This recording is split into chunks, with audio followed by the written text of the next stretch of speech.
Cost of living with disabilities.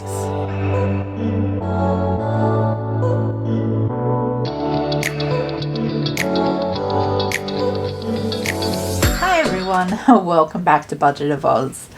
My name's Sarah, a disabled low-income budgeter, and today, as I'm resetting my finances and budget and getting everything sorted to get back into managing my finances well, I'm going to go over the costs of being disabled and the costs of medicine and the cost of medical things as I'm incorporating it into my budget. And a lot of people have asked me how I do this, so I thought I'd bring you all along and explain what I do and how I do it. I'm going to keep any identifying information off, and I'm not going to give any information about diagnoses or treatment, but I am going to say that for this medication I have to get this many repeat scripts in a year when we're talking about money and how much something costs, because this is what I'm talking about. How much is something going to cost? And how I look at that and how I think about that. And I feel like this is really important to show that even without, even without the public health system that it is, that things are quite expensive. And given the fact that when you put that in relation to living on public benefits, exactly how difficult it is. So I'm going to get started. So I thought the first thing I would do is I would list out what things I consider within my disability budget. Okay, so I consider a few things, and they each kind of have their own aspects, and they each require different ways to look at them and calculate them. So the first one and the biggest is medication. This is, of course, extremely varied and very complicated, and I will be going through how I look at it in detail, just to make sure. And I also am going to ask for helpful hints to see how you guys do it. I also incorporate doctor's fees. So my doctor, who is absolutely lovely, my GP is a private GP. Most of the time she's very generous and bulk bills me, but she does not have to, and I always go in with the expectation that I have to pay on top of any other specialists that I attend. I have to pay for if I want to see them in a timely manner. That's great having the public healthcare system, but that's just the reality of it. It's with complicated health conditions, I can't wait 2-3 years to see a specialist if it's significantly impacting my health. So I need to be able to get that initial consultation, and then sometimes with my health insurance that if you were watching Understanding Your Expenses, I'll leave a link to it here. Basically it is my most expensive bill. Because I do that, then usually I can probably get some treatment within the private health sector as outpatients and things like that. So it's really important for me to actually get treatment. So yeah, we have the doctors. Then we have our health insurance hospital excess. I am typically admitted at least 2 times a year, up to 5 times a year, sometimes for as long as 2 to 3 months in the whole year, for various treatments. So it's not something that is I always have to pay my hospital access because I'm always typically in the hospital. We then have what I call the medical buffer, because some things cost a lot of money and I haven't factored that in. I also then have some money set aside for mental health.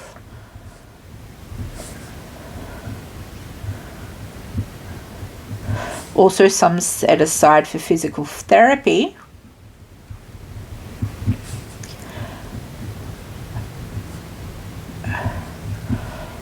I also will have some money set aside for medical equipment.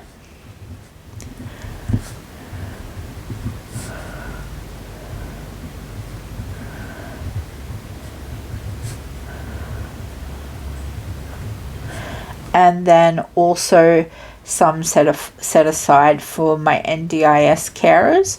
I do not pay for my carers, but if we are doing an activity that will cost money, like going to the movies, I pay for their tickets. So I also, to get the support and care I need in the community, I make sure that I can pay for them whenever they are basically helping me attend any event. Okay, so how do I look at the medications? I do it in 2 ways, because in Australia you've got PBS, so that is pharmaceutical benefit schemes. So this is the subsidised medicines by the government, and then you have private scripts.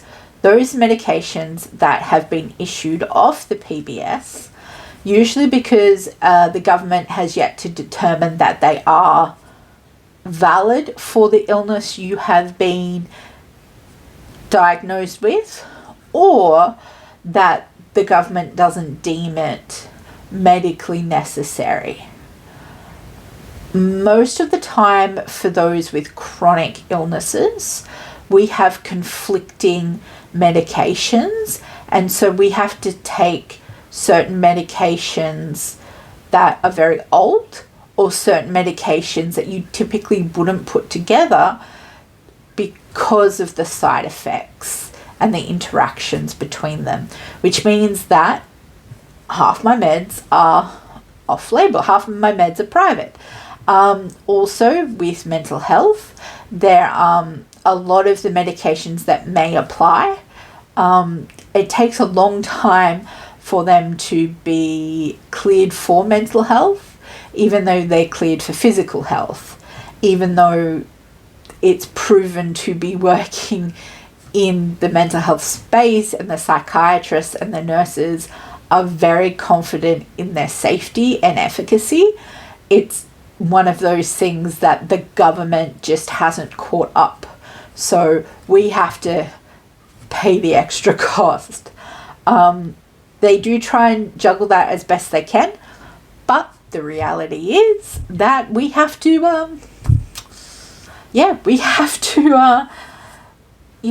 brace the costs. So we do what we can, but it's, pretty difficult. So first up is I'm going to go over my PBS medications. So I get 10 different medications. And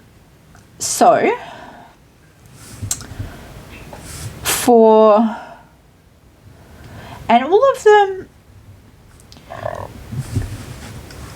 come in different size boxes and different size dosages that I take them. So over a 12-month period, I'm just going to list how many repeats of the medication I would have to go get. So I would have to go pay for. Okay, so I'm just going to fill this down for the PBS. Okay, so for all of these meds, you can see I have different quantities of reps across the year, but in total I would need to get 76 scripts in a calendar year, and these are at the $7.70 price, which means in one calendar year for just my PBS scripts I would need to pay $585.20 just for those scripts alone. But we do have in Australia a wonderful thing called the Medicare safety net, which means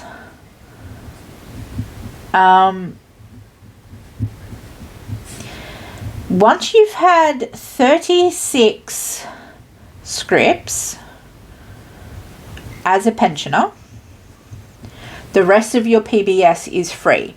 So I would only have to pay $277.20. That is the max I have to pay for PBS scripts as someone with a disability pension.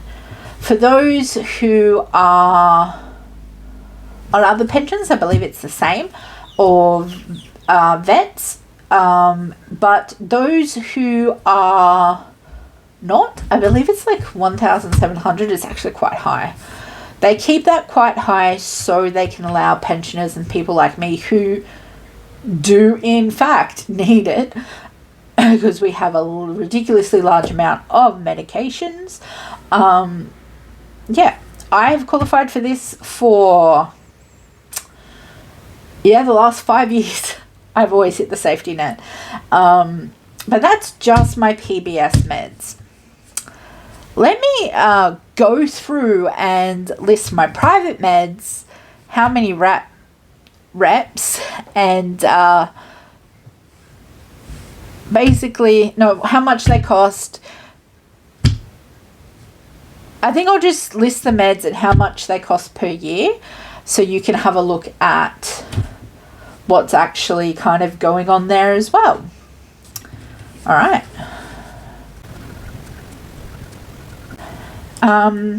So as you can see, my private scripts per year range from $38 to $420 a year. Again, these are the ones that there is no government rebate for. So in total, my private scripts, again, these are medications that my doctors, specialists, everyone wants me to take, insists that I need to take, and prescribe me, but the government hasn't considered them necessary for my diagnoses, so I have to pay privately, is $1,223.43. Now for myself, as I do have private health insurance, there is a private health insurance rebate for prescriptions of $400. So I will get back $400, which means for me, I can make this amount be $823.43 for my private bills. So in total, we can have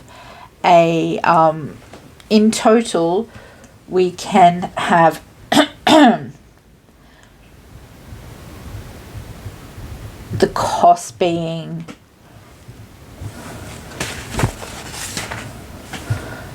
around 1,163. I also like to add 10%. That's because I may have a med change. I probably will have a med change because I'm constantly in and out of hospital, constantly getting new treatment. So I then add 10%. So adding 10% here would be like 110. So I'm just going to make it, $1,200 because that's with a 10% buffer. And for me, that is well. So even with the Medicare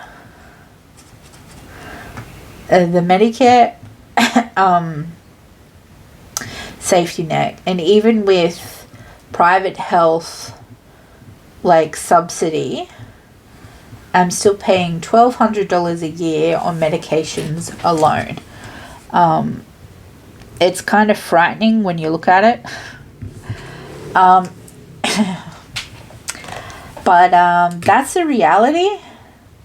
And that's kind of how I look at and calculate my medications. I add a 10% in, and then that's the reality of how much things cost.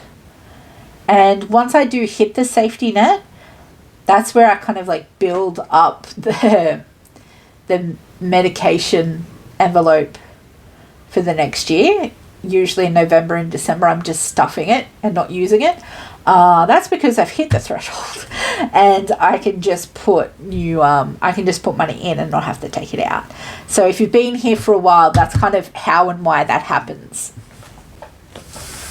All right, so if we're looking at our other factors, we do know the values of some of these. So the hospital excess is always $500 per year. It always is. So it gets budgeted as that. So some of my specialists that I see regularly would cost $1,200 in the year. So and then another one, so for an extra specialist on top of the ones that I'm planning for would be $1,500. So I put $1,500 in. That is for the 4 specialists I typically see in the year plus one more.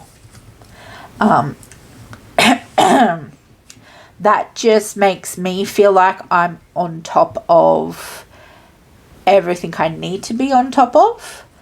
And that makes me feel a little bit more secure in everything else. That being said, we do have the medical buffer to pull from. I like to keep the medical buffer around the $300 mark, just because that's usually enough if I end up in hospital unexpectedly. It's just kind of the way I've managed to make that work. I also, from experience, know about $100 a year is what I need for the carers. So I budget for that $100 a year. Then we have these 3 categories which are very much variable, but also I'm happy to move money in between them all for specific things. So for example, a CPAP mask, or crutches, or wheelchairs, or maybe a weighted blanket, or my wrist braces, noise cancelling headphones. They all fall into medical equipment, mental health, physical. They all fall under a lot of similar things, but I do have individual categories for them. That's because some are more physical, some are more mental health, and some are specific medical equipment. So I do have to consider these, do have to budget for these. And so we do. I would love to put more money in these categories than I do, particularly medical equipment. A wheelchair that I bought cost me $1,800. Crutches, like adaptive crutches, $400. Braces can cost anywhere between $40 and $120. Not to mention like all the rock tape that I have to use. So, and like the weighted blankets are expensive, noise cancelling headphones are expensive. There's just a lot of things. So I would love to be able to put more in where I could. But typically I'm only going to put like 100 into medical equipment, and then I usually put 150 into both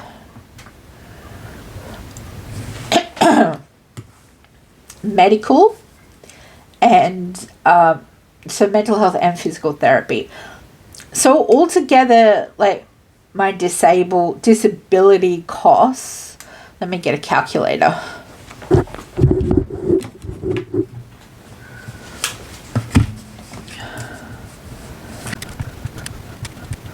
Is $4,000.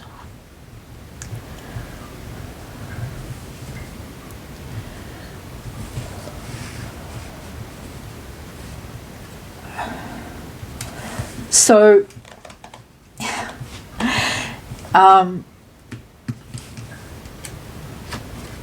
so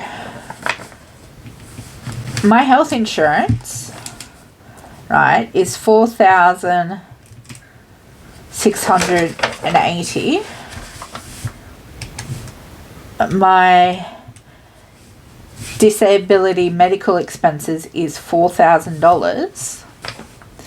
So that's $8,680 basically on disability.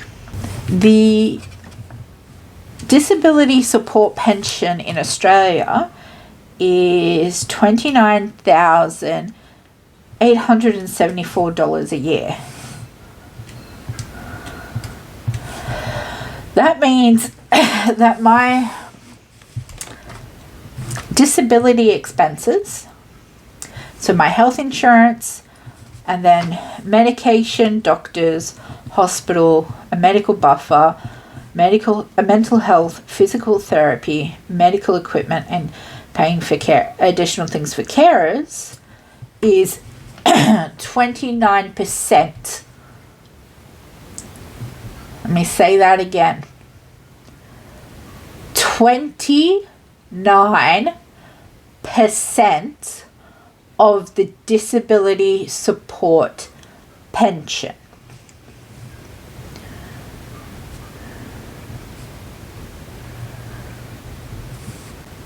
I got my health insurance before I was 30, so I have the best possible rebated rate. Because of my health conditions, I have to have the highest level of hospital cover, but I have got the lowest level of extra cover that will still grant me the pharmaceutical benefit.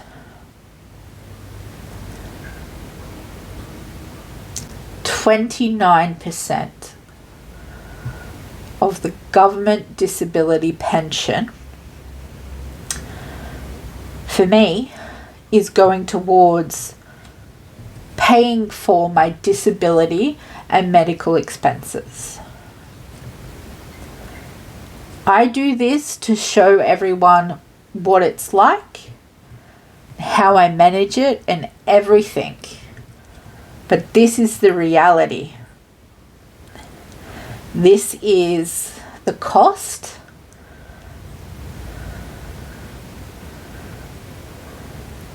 And this is why it's so hard.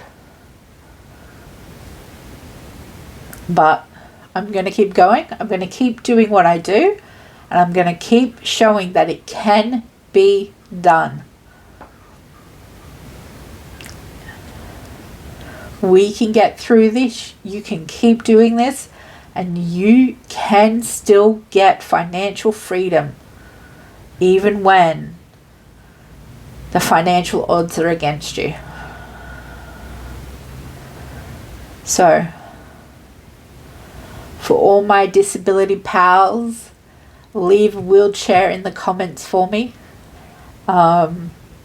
I know this is probably a bit frightening and a bit controversial one, but I definitely wanted to do this to show everyone exactly what the hell's going on.